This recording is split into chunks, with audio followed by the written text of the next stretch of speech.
Hello guys, welcome back to my channel. First అబ్బా మళ్ళీ వచ్చాడు. ఇప్పుడు ఏం చేస్తాడు? జల్దీ ఇవ్వాలి, ఎందుకంటే పూజ స్టార్ట్ అయిపోయి ఉండొచ్చు. ఇక ఫస్ట్ పూజకు అందుకోలే, సెకండ్ పూజకు అందుకోలే, థర్డ్ పూజ కన్నా అందుకుందామని జల్దీ రెడీ అయినా కానీ ఇదే టైం అయింది. పూజ స్టార్ట్ ఇట్లా అయిందంట. ఫస్ట్ పోయి చూద్దాం. నువ్వు ఓవరాక్షన్ మాటలు మాట్లాడొద్దనా? చెల్లెగా జల్దీ పోదాము. ఇప్పటికే మస్తు లేట్ అవుతుంది. మండపం బయట ఉన్నాం, మండపం లోపటి ఇది.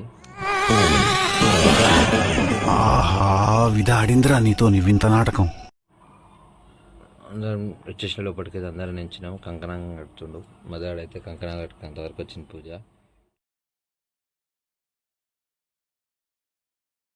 అందరం జల్దీ నీకు అర్థమవుతుందా? పూజ ఎండ్ వరకు వచ్చింది కాబట్టి సైలెంట్గా వీడియో తీయలేదు. మంచిగా కూర్చొని ప్రసాదం తిన్నాం. ప్రసాదం అయితే హైలైట్.